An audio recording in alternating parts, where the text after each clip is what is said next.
The Plumbing Marketing Profits Podcast. Interviews with $1 million plus plumbing and HVAC business owners on how they market and grow their companies in today's economy. Hear directly from the most successful leaders in your business and discover what they are doing to keep their phone ringing, trucks running, and businesses booming. With your host, Josh Nelson.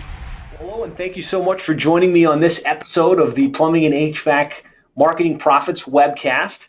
I am extremely excited today to be interviewing Kimberly Kean. She's the owner of Gene Johnson Plumbing and Heating. They're based in Seattle, Washington, and she's got a really cool business. We've been kind of following them over the last couple of years. A very interesting and diverse marketing mix, and has really seen some nice momentum and growth within their company. So I thought she'd be an ideal person to bring on today's show. So Kimberly, thank you so much for joining us. Thanks for having me, Josh. I'm excited to be talking to you today. Absolutely. So I think really where I like to start is tell us a little bit about your background, kind of, how you got into the business, how long you've been doing it, and some of the high-level information about Gene Johnson Plumbing and Heating. Okay. We've been in business 40 years, and like it says, I'm the second owner. And my dad started the business back in 1976 when I was only a year and a half old. Wow. And so he's run that. It's kind of been up and down based on what he was doing at the time. He ran it and had all kinds of experience doing really large projects and service work and all of that. And my business partner and I purchased the business in 2008. Dennis Hammond, he is also my brother-in-law, so it's a family business. Nice. Yeah. And my dad is no longer involved in the business at all, so it's just he and I running it. And we do plumbing, air conditioning, gas furnaces, drain cleaning, sewer repairs, and we serve the greater Seattle area here in Washington State. Beautiful. And so I know this is kind of a deviation, but succession planning is a big thing in the plumbing and HVAC world, going from one generation to the next. I don't know if you can talk a little bit about how that worked for you guys, or if you're comfortable kind of going down that talk track a little bit. Oh, sure. I started working in the business when I was in high school, and kind of knew that I would like to run it, but wasn't sure how that would all work out. I went to college, got my business degree, came to work full-time in the business in 1998. Nice. And really was kind of searching for a partner because I didn't want to run the business entirely on my own because I wanted a family, and I didn't want to shortchange my family, and so I just knew I'd want a partner. Not that women who own businesses shortchange their families, but in my case, I just didn't feel like I maybe would want to do it all Sure. so much. Yeah, I wanted to have more options. So my brother-in-law came to work with me, and then we worked over some time to purchase the business for my dad, did, an evaluation, and it was owner finance, so that was very helpful. Nice. And we sort of did an asset purchase, drew up contracts, and it was a lot of work. It was a lot of work to get done. It took about 7 months to just finish up all the paperwork. So it was a long process, but it's, I'd already been working in the business for so long that by the time we actually did the transition, it wasn't really a big change. It was just, we did it the year that the recession really hit us. So the recession was probably more of a shock than the business transfer, really. So, okay. Yeah, so kind of inconstant, not great timing in terms of when you took over, but you guys have done well weathering the storm. Yes. The timing was not great, but we didn't really know that was coming, so it was what it was. We're pretty proud of ourselves that we weathered it. Actually, there's a lot of businesses around us that went out of business, so yeah, it was tough, but we're here, so. So it's a really interesting story. I mean, so you basically worked at the company for about 10 years, from 1998 to 2008. The fact that you're a woman in the trades it's becoming more common, but usually you hear stories of the son comes in and he buys the business and he kind of takes it from there. Can you talk a little bit about the benefits and or struggles of being a woman owner in the plumbing and HVAC trade? Yeah, I don't know if it's just because we're in a very progressive area here, but I really haven't encountered a lot of pushback at all. In fact, I just have felt so welcomed into the industry. My dad was a big fan of mine, and I worked in the field for a number of years. I would work part-time in the office and then part-time in the field just so I knew what I was doing, and I learned code. I went to a local apprenticeship school here for a number of years after work, and got recorded hours for my experience, and so I kind of learned both sides in the office and out in the field. So I know a lot about it, but I was just really welcomed. The techs that I worked with in the field, while they did make me work hard like an apprentice, they were so nice to me. I just really didn't experience any negatives. I really was treated very well. Maybe it's because I was the owner's daughter, but it was great. Well, that's cool. Such a great story. And so tell us where you guys are at today. It's been since 2008. It's been several years. Kind of, how many technicians now? What's the approximate revenue? Oh, sure.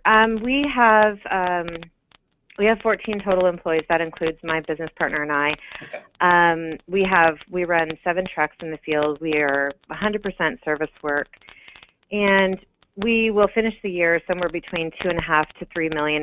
2.5 is a very low estimate. We'll probably get closer to 3 million, but that's kind of where we're at right now. Fantastic. So a nice, solid, thriving business. Such a cool story, the way you've transitioned from working in the company to owning the company. And, so now as we start to talk, you've got this great company going. Let's talk about the marketing strategy, because this is the Plumbing and HVAC Marketing Profits podcast. And I always start this transition into the conversation around your marketing strategy by looking at the marketing triangle. And from what I've experienced and what I've seen is there's really 3 core elements to your marketing strategy. It's your market. So who do you sell to? How well have you defined that market? Then the message, which is what do you say to make yourself different and unique and stand out in the marketplace? And when you've got those 2 pieces of the triangle really well honed in, then you can make strategic decisions as far as media, all the fun stuff, right? SEO, click advertising, and direct mail, and yellow pages.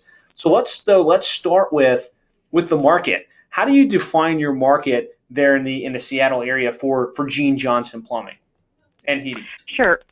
Yes, we're looking. Our ideal customer is a busy professional, a busy family who owns a home, of course.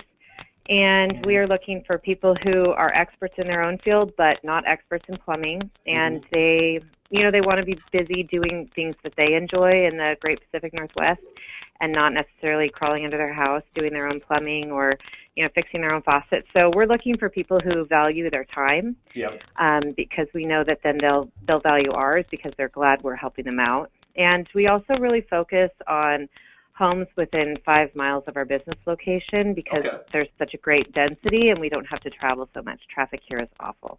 Very cool. So you're able to really focus just on our 5-mile radius. I know that's a lot of the people listening say, oh man, I have to drive 30 miles to hit my revenue targets. But that's pretty cool that you focus on that consolidated of an area. Yeah, I mean, we go out of it regularly, but we really focus inside it. That's more like we're willing to go out of it, of course, but we are trying to focus on that. There's just so much population here. There's so much business. Oh yeah, huge market. So we're talking about busy families, homeowners, really the people that care more about their time and being able to say, look, I make X amount of dollars per hour. I can definitely outsource this to you guys. And they're more interested in convenience as opposed to price. Exactly. Are there any other, I guess, demographics that you kind of know about your customer and your market in terms of, annual revenue, annual household income, or, whether it's a 2-family or 1-family, any of that type of data that you guys have in your particular market, or not too much? Not too much. Okay. We actually are working to learn some of that, but the reality is with housing prices within the 5-mile circle of our business, if you own a home in that area, you're going to fit into a demographic that you will be hiring a plumber. It's just very costly to live here, and so people they just make good money. It's sort of it is what it is here. So you would say that target market is the more the affluent homeowner.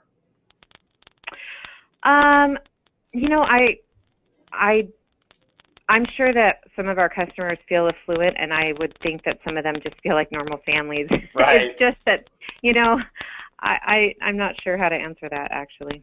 Okay. Well, I mean, I think it's clear that you guys have a really nicely defined target, and you've spent more time focusing on the psychographics than the demographics. So what is it that is the challenge that they're facing? What are their needs, and then making sure you're fulfilling those needs. So that's perfect. Yeah. So shifting from there, knowing that you're looking for that busy family owner, that busy family with a home ownership type of situation, how do you position yourself? What's your, some people call it the USP, unique selling proposition. What's your unique positioning statement? Well, on our website, we have the phrase that we are plumbers you can trust. But I think really what we try to say with all of our advertising and our look is that we are a local family-owned company, that we employ trusted professionals who are knowledgeable and they are trustworthy. And we're just very customer-focused. It's all about our customer. It's providing them upfront pricing, providing them all kinds of things that make them feel, that lets them know we care about this experience. We don't want you to have anxiety with this experience. We're going to do what we say we're going to do. We're going to tell you everything up front. We're going to keep our promises. That's kind of the message that we put out there. Yeah, I think that definitely, emanates from your website. The pictures of you and Dennis, it feels like a real authentic company with real people behind it that are actually going to show up and actually care. So very nice. And that plays nicely to that market you just described, right? The person that can afford to pay for the service, that values their time versus their dollar. They want somebody that's going to stand behind their word and show up on time and has lots of really great positive reviews across the internet. It's a well-trusted organization. Yeah, I mean, you mentioned reviews, and I think that is another thing that we do try to put out there, that we, we're a well-reviewed company. There's good social proof on our website, and so nowadays you can say a lot of things yourself, but the reviews are a pretty important part of the message. Absolutely. And you guys it seems like you have all of the bases is covered, from customer lobby to review buzz to Google and Yelp and Angie's List. You have lots of reviews on pretty much all of those places. So, the fact is the customer, before they call, are running a search, and they're saying, what's this Gene Johnson? Okay, they got these nice pictures and a really cool message, but what are other people saying about them? And that's where, the social proof is undeniable in you guys' case, which I think makes you even more attractive to your target customer. Yeah. Very cool.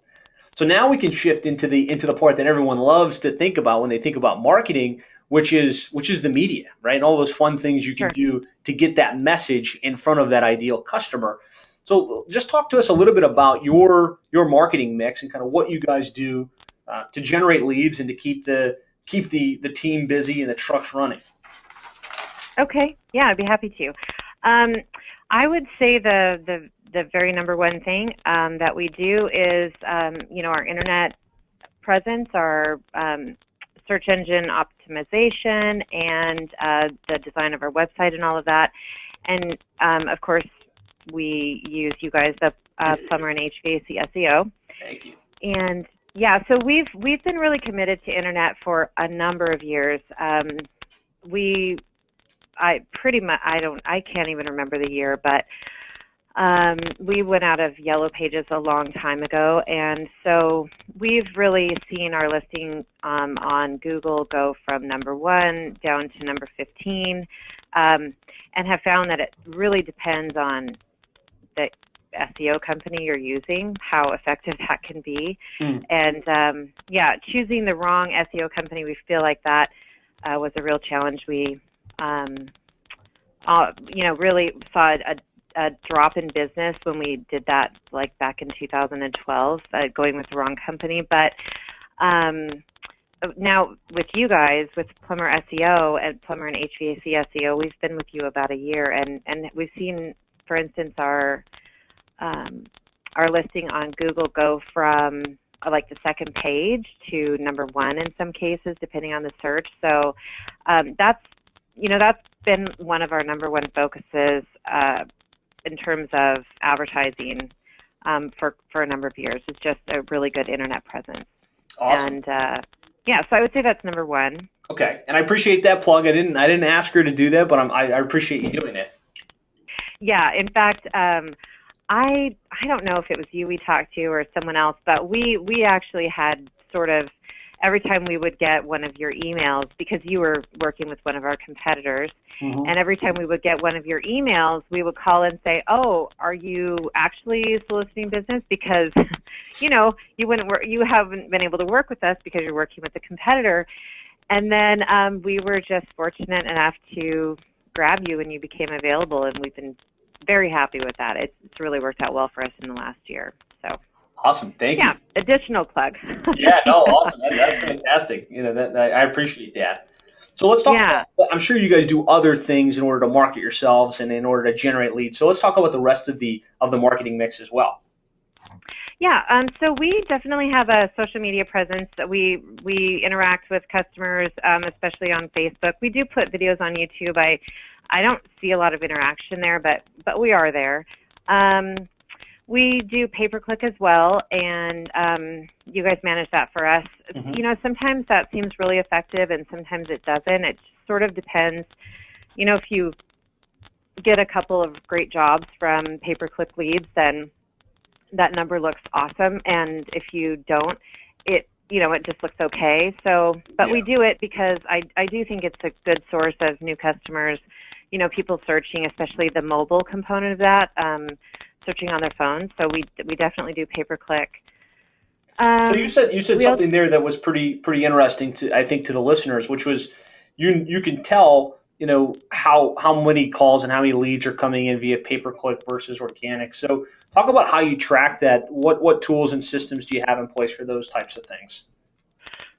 Well, we use the fabulous software ServiceTitan. So nice. we have all different phone numbers for every advertising vehicle that we have. So we have one phone number for our website. We have a different phone number for our pay-per-click. We have different phone numbers on each of our text business cards. We have a different phone number for any piece of mail that goes out. So we're able to measure where the phone calls come from, and then through ServiceTitan, once that phone rings, the job is tracked from the phone call to the completion. So it gives us data with regard to how effective, how many new customers versus existing customers called, what the profit is on those jobs, what the sales revenue is, and so we're able to very quickly identify things that are effective and things that aren't. That's a powerful tip, guys. I mean, whether you use ServiceTitan or something else, make sure you have a mechanism to track, because there's so many different marketing activities you could be spending money on, and if you can't say exactly how many calls came in and what the revenue associated with that is, you're kind of throwing darts in the dark. So that's a powerful tip. The second powerful tip is, if you haven't heard of ServiceTitan, if you haven't looked at it, some of our top clients are using ServiceTitan. It's a great platform. Like she said, you can allocate numbers for the various lead sources. And do you actually do the billing straight through ServiceTitan as well? What do you mean by that?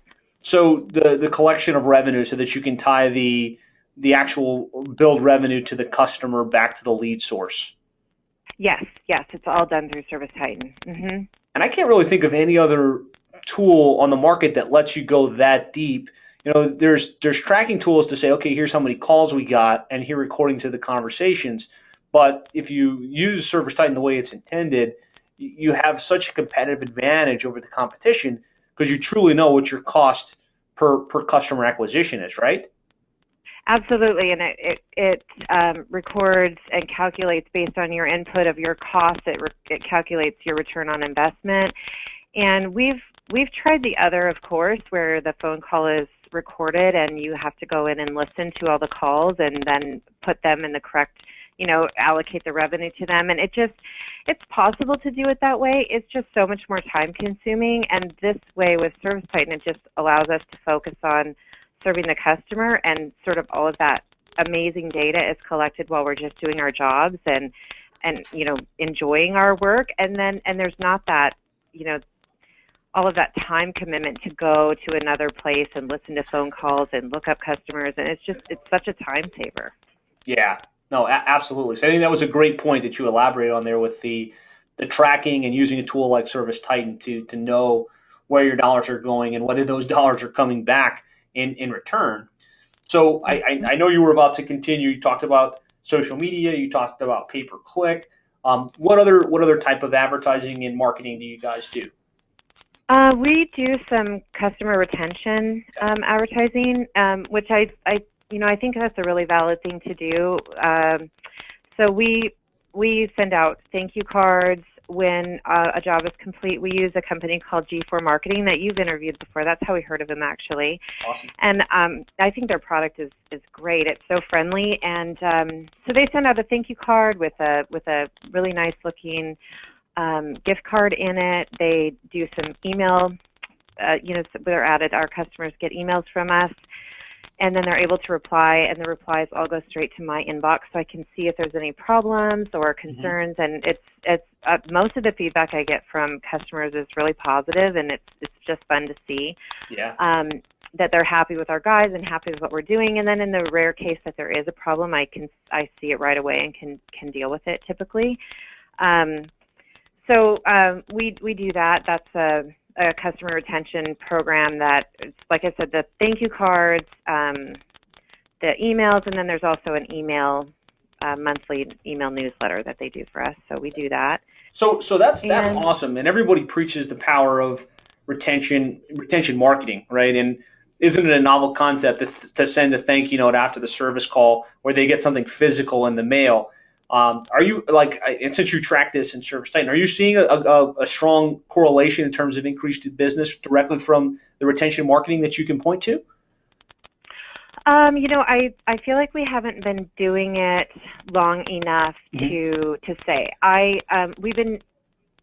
want to say that maybe it's been a year now, like we just maybe crossed the year mark. So I feel like that kind of thing might take a little bit longer to measure. So we do get phone calls on the on the phone number that we have in the thank you cards. We definitely have gift cards that have been redeemed. So, but in terms of like an uptick, who knows? Because the point of it is to retain customers, right, so that we can retain all the people that we already got as customers, and then focus on getting additional new customers. So, in terms of growth, we're definitely seeing growth. But I haven't analyzed those numbers to see, because I guess I don't have this immediate expectation of a return on that. It's more a retention effort over the long haul. Right. It's a little harder to point to and quantify, directly.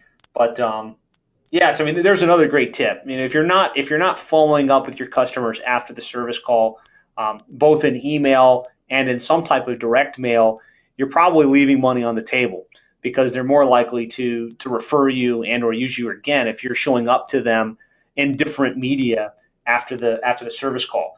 And there are a lot of companies that do it. The company she referenced there was G4 Marketing, and they've got a nice platform that actually a lot of our clients have started to use. They also have another program that we use called it's a referral program, and I love it. It's we just give them information, and we used to do this ourselves, but we just weren't as consistent on it as we'd like to be. But then they send out a nice thank you for the referral, and we give our customers a check to say thank you. And actually, I've seen a lot of traction on that. People that like to refer and do it. Like, we have some people that we are regularly sending referral checks to. A lot of them are professionals, like other company owners that we maybe service the types of equipment that they install, but they don't do service. So they're like, wow, if you send me a referral check, I'm going to keep referring you. I've installed, thousands of these. And we've gotten a fair amount of people who are professionals that refer us a lot. And so I've really seen traction with that. That's cool. So it's an automated way to handle the referral marketing. And what you're seeing there, that's a little bit different than what I've heard. A lot of people, try and do some type of referral rewards program, and they don't see a lot of traction from it. And they're expecting, Joe Blow homeowner that you just provided service to refer you business. And they give like one-offs every now and then. But you're saying you actually are targeting your let's say your affiliate businesses that are complementary to you and adding them to this referral rewards program.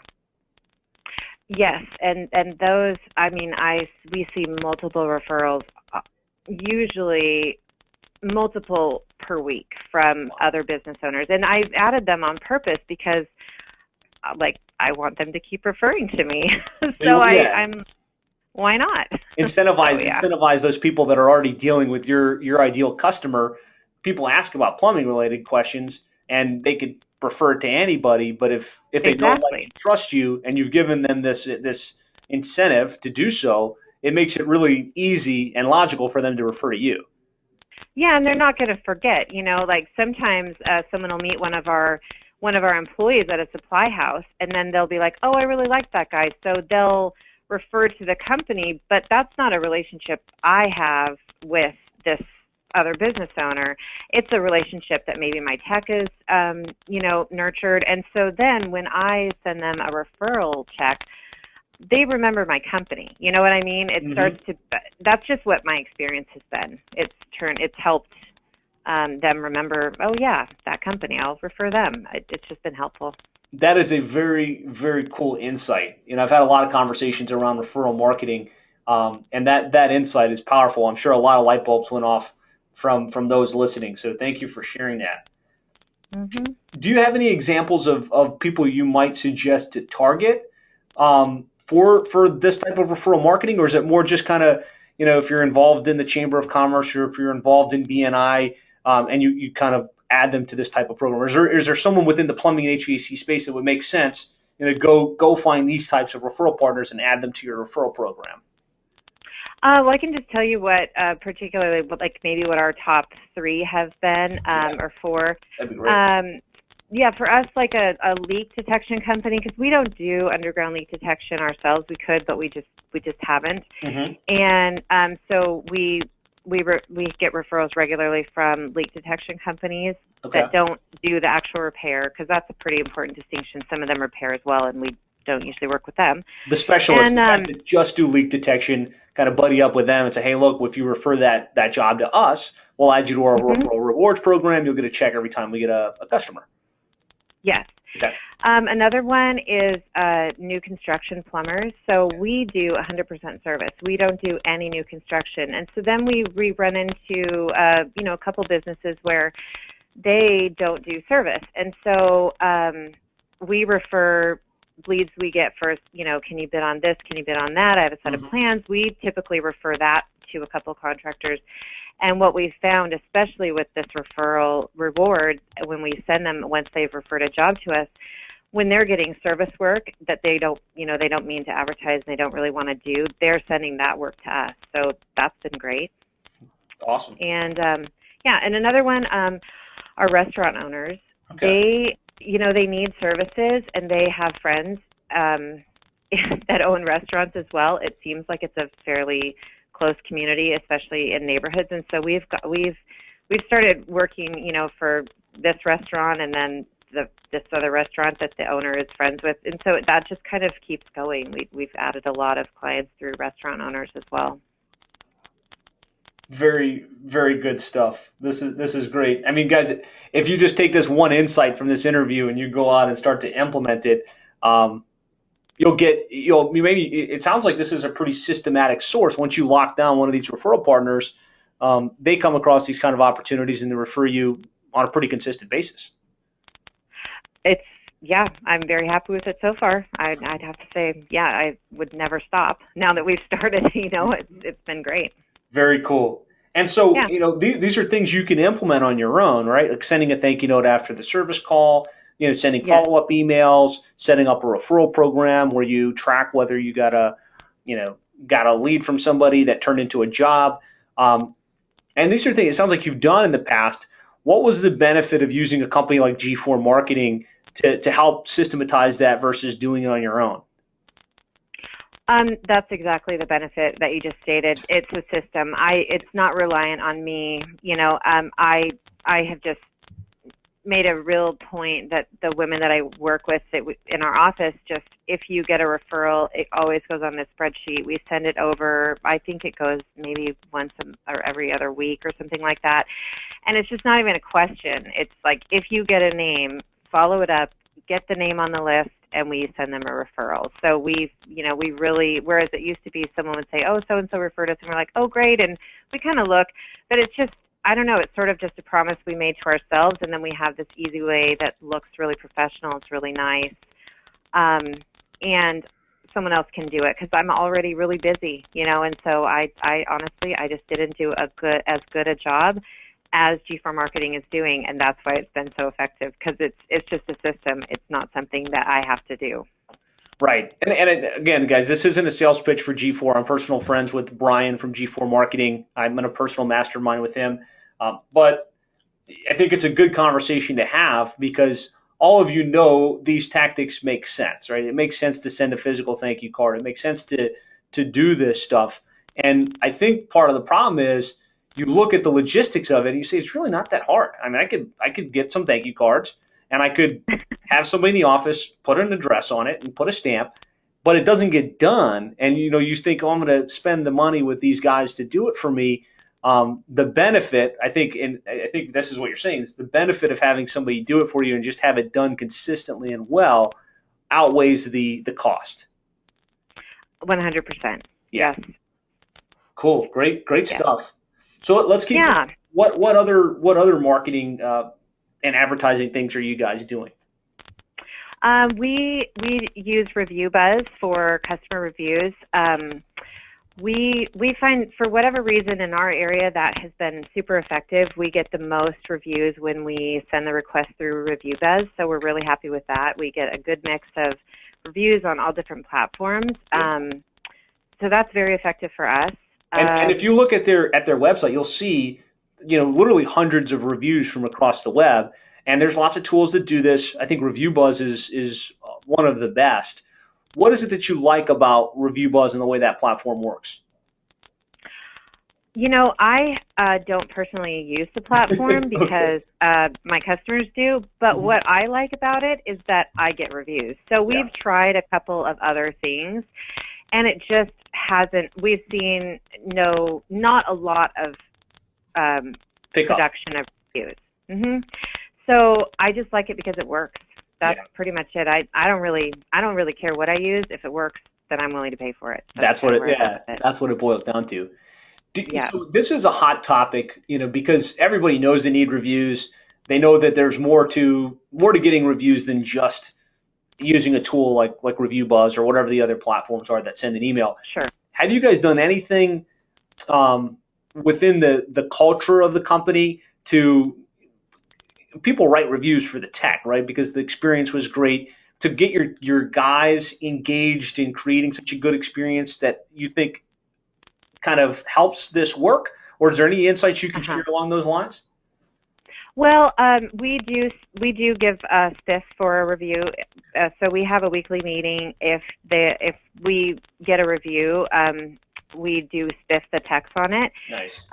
We also read all the reviews at our weekly meeting, so there's recognition as well. And we've tried a couple of different things with review, because like Review Buzz has a program where you can do points, and you kind of set you get a certain number of reviews and it generates a certain number of points, and then you can redeem them for merchandise or whatever. It's got a really cool system, but that didn't really work as well as just cold hard cash. So we basically set up our Review Buzz system that you get points and you can redeem it for cash at our weekly meeting, and that has just been what works for us. So I think other people do different things, but for us, that's what's been really effective. The guys love it. It's like a little bit of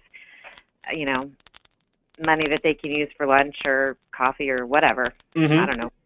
Yeah. I think the other big part of what you just said, and it's a psychological benefit. They'll tell you that people are more motivated by public recognition in front of their peers than they are from money. And so you kind of combined both of those aspects into this process. Yeah, and I really do think like they're looking forward to a positive review. If they know that they've got one, because they maybe get an email or they kind of know that someone's done a review for Review Buzz. They're looking to see what was my review and what did they say, and they do want it read out in the meeting. It is great. I love reading them. I love hearing about them. I love responding to positive reviews on Facebook. It's awesome. So we all love it. It's a shot in the arm for everybody, and obviously it helps your reputation. It's a marketing expense.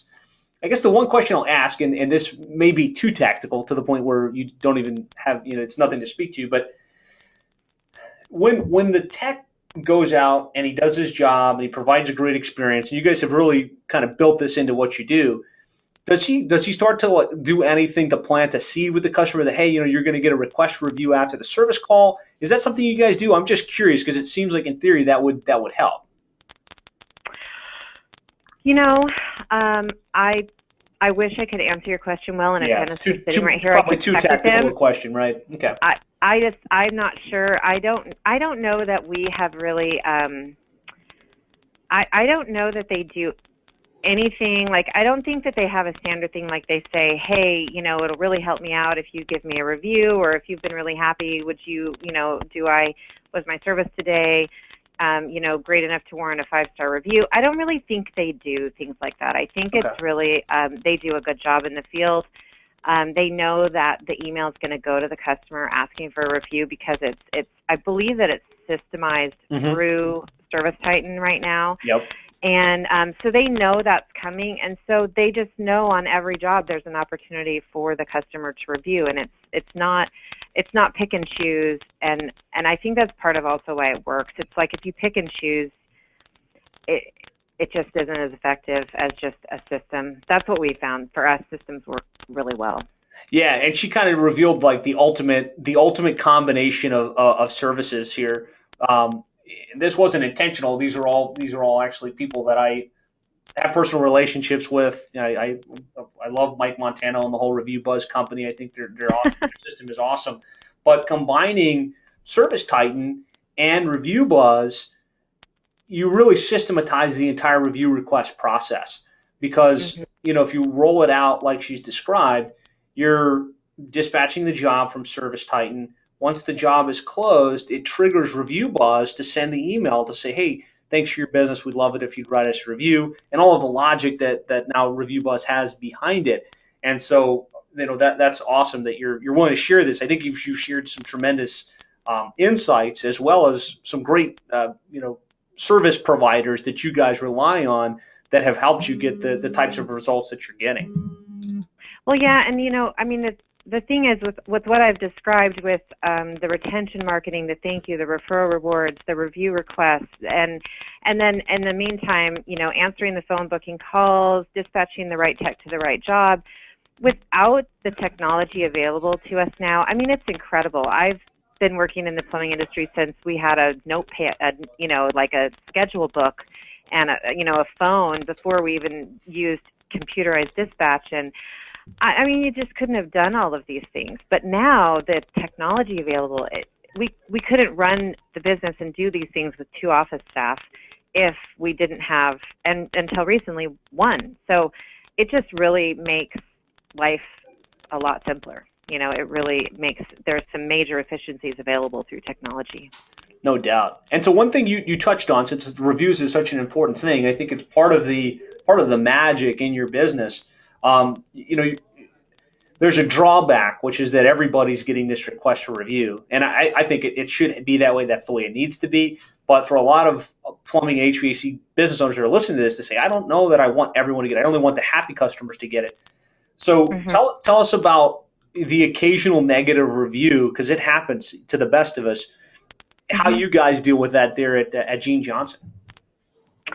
Well, I think that just philosophy-wise, we understand that there's always going to be haters. There's always going to be people that are unhappy with you, and I think you just have to feel good about what you're doing and know and believe that the majority of people are happy, which is what the evidence says, and know you're doing a good job, and just know that you're not for everyone. So when we do get a negative review, we respond to it. We maybe write something that, we're sorry you're not happy, and try to respond, and, we just move on, actually. If there was a pattern of negative reviews where most of the reviews that we were getting, then there would be a major, some changes that we would need to make. And if that were to happen at some point, then we'd have to really look at that. But for the most part, we just understand we're not for everyone. Like, we're for busy professionals who value their time and ours, and we're not for people who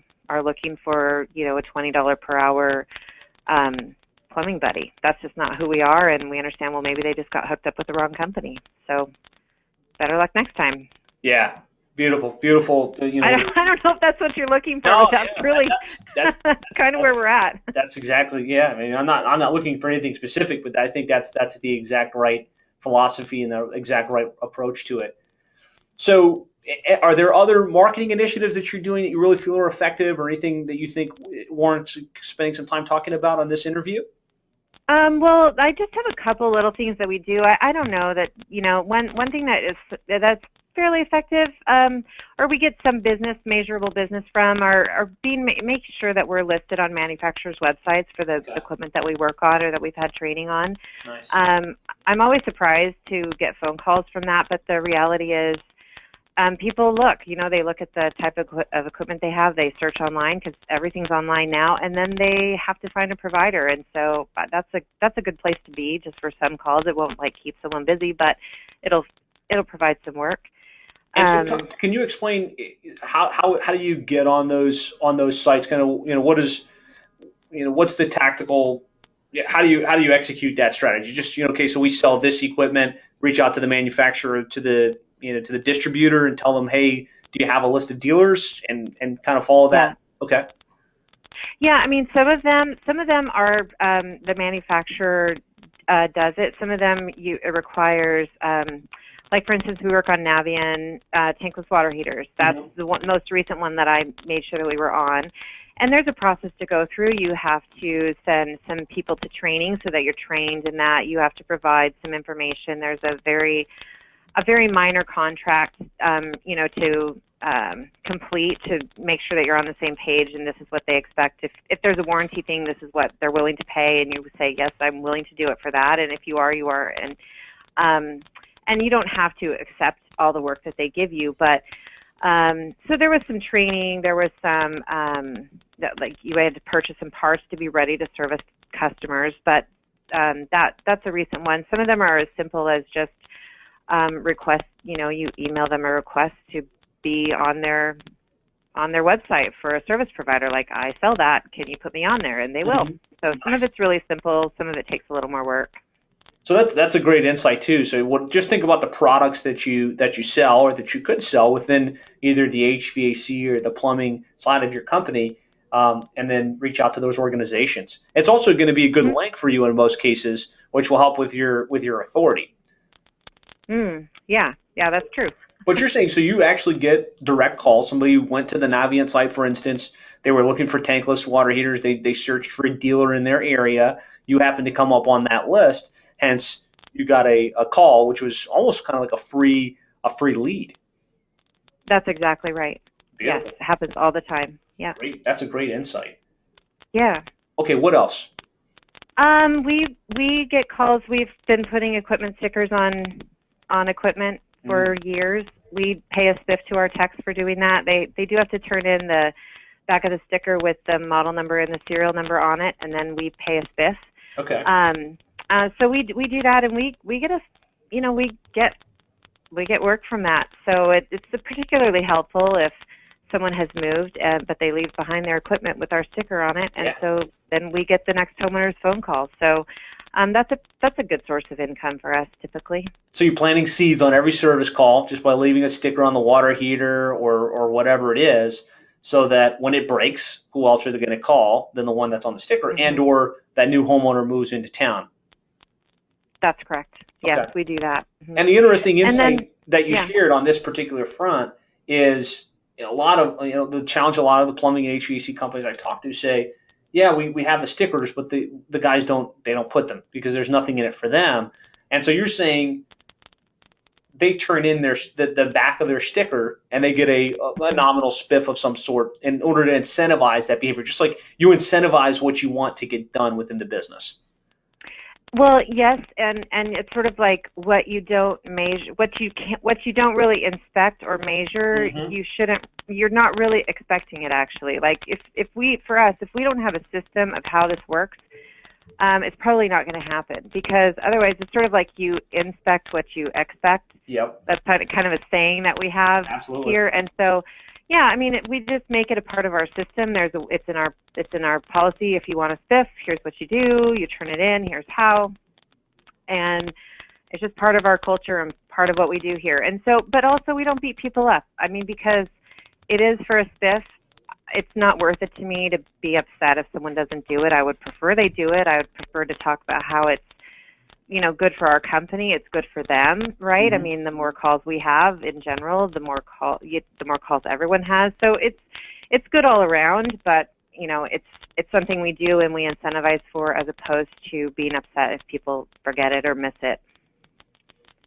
Very cool. Very cool. Okay.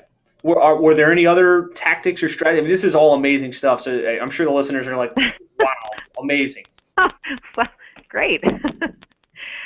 Yeah, you know what? I feel like in addition to all of that stuff, like the quality of the people that we hire, being slow to hire and being careful with who we hire, the way that we speak about our customers in our office, being careful to really be respectful, the things that we do, like calling when they're on the way, the office staff we have, the great software system that makes it so easy to keep track of the customer's history and know who's on the phone when they call and all of that stuff.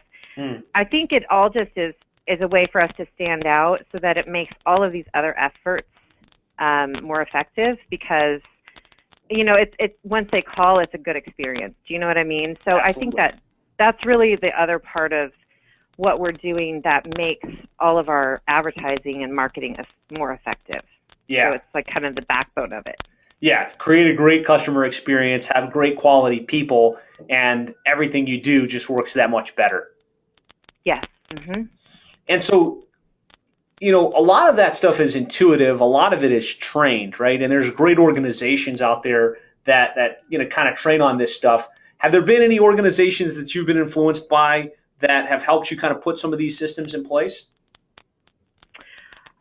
Yeah, I would say we're not members of Nexstar now, but we were for a number of years, and I think that some of their training for CSRs and dispatchers is outstanding. So that was a helpful resource for us at the time, and yeah, I would say that helps us a lot in the office, but also.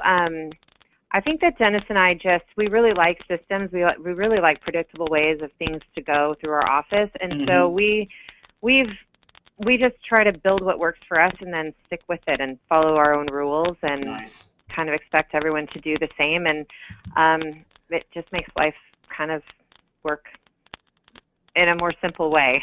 So have a systems oriented process, the way that you look at things and the way that you approach your business. Awesome. So what would you say to that plumbing or HVAC business owners, that maybe isn't where you're at today, maybe is where you were 10, 15, 20 years ago as an organization? What would you say to that individual that's just trying to get to the next level? One thing I remind myself of frequently is that I think that what got me to where I'm at right now won't be the same thing that gets me where I want to go next. And so I always want to be open to new ideas. I want to be curious. So I would encourage people to be the same. Like wondering how does another company do something, and how is another company getting something done that I haven't figured out how to do yet. Instead of, I think it's easy in our industry to look at other companies and kind of be critical, or I don't know. That's my sense. I think sometimes that happens in our industry, and so I just encourage myself and other people to be curious, actually, and to look around and say, you know what, here I am, I got here, but how do I get to the next level, and who can teach me that, who can help me, who has something that they're offering that, you know, that might be an insight for me. So that's one thing, and yeah. That's excellent. So that's what I tell myself. Just be open and be looking for, you know, where you can improve and what's next, and kind of that concept of constant learning, and you have never arrived, because like you said, what got you to where you're at now isn't going to get you to that next threshold. Exactly. Yeah. Any other nuggets of wisdoms or insight you might want to share? You know what? I think amazing things might reside for all of us just outside of our comfort zone. So I say go outside your comfort zone and see what there is. Beautiful. I got to tell you, I've done a lot of these interviews. I think this one was just phenomenal. You know, you not only did you share kind of your philosophy on things, you shared specific tools, specific resources. You know, anybody listening to this can take a tremendous amount of insight and really hit the ground running. So thank you so much for your willingness to come on and to be so open and to share such great value with your colleagues. Well, thanks, Josh. I appreciate your compliments. That feels great. Thank you. And the other thing that you guys did that's pretty cool, and we'll kind of close today's episode with this, is you know, they're doing more and more video stuff, and they do a lot of this on their own at their office. And Dennis put together a really cool video called Gene Johnson is running for plumber in Seattle. And it was just a really interesting satire on the whole, I don't know, if it's Donald Trump, you know, thing. And you have to watch it. In the show notes, if you go to plumbingmarketing.net, you'll see a link to it. Watch the video. It's really clever. Anything you want to share on this video and kind of what you guys were thinking when you put it together? You know what? We have done this Run for Plumber in Seattle with campaign signs, and we've done this before. We typically do it every presidential election, but this is by far the most fun video that we've put out. And this is, whatever you are feeling about this election, this is interesting to watch, to say the least. Yeah. And so really, honestly, I think we're just having the most fun with it this time, because it's like, wow, there is so much emotion surrounding this presidential election, and so we're just enjoying it. That's my nephew right there, the Secret Service agent. I would say yes, watch it. It is so much fun. There's something he does, like at I guess it's like 30 seconds in. You know, if you'll catch it out of the corner of your eye, you're like, what's that all about? It's really funny. Yeah. I mean, you have to go and watch the video in order to understand what we're talking about. But I think this is a great example of what we call edutainment. So you're educating, but you're being entertaining. The fact is, your customers, the general public, you know, they're bored and they want to be entertained. And so if you can come up with an entertaining way to catch their attention, I'm sure that, you know, you become more attractive to the customer. And you guys kind of took advantage of this exciting election process. And you also weaved in some great, you know, information about why somebody would choose Gene Johnson Plumbing and what makes you guys unique, and really positioned yourself for that ideal target market that you described earlier on this show. So I think it's just a great example that a lot of you guys can learn from. And, you know, technically wise, this wasn't like a super complicated video for you guys to put together, right? Tell me about the equipment that was used on this. It looks great, but it doesn't. I don't think you guys had to have a major production budget for it or anything. No, we, you know, I mean, we have been prepping a video space in our building, so nice. We did have the space available so that we can do all kinds of things with it. But yeah, it's just a DSLR camera that does recording with a remote thing, and then I think he has a couple lights and obviously a microphone. But, you know, like my nephew's suit came from Goodwill, and we have, you know, we got the flags and things, but it's just for fun. Yeah, I think that a video is going to be a bigger and bigger part of everything. And so, the camera was probably the biggest deal here, but we can use that for everything. So, yeah. It's just simple stuff, just camera and a space. Beautiful. Fantastic interview again. Thank you so much for your time. Guys, go to the plumbingmarketing.net website to check out this video. Also in the show notes, I'm going to link to a lot of the resources that Kimberly mentioned throughout the interview. So if you want to subscribe to the podcast and get more interviews like this with other highly successful plumbing and HVAC business owners talking all about about marketing and their overall marketing strategy, you can go to plumbingmarketing.net. And thank you again so much. This was fantastic. Oh, thank you, Josh. I had fun. I'm glad to talk with you today. And we'll catch you guys on a future episode of the Plumbing and HVAC Marketing Profits podcast.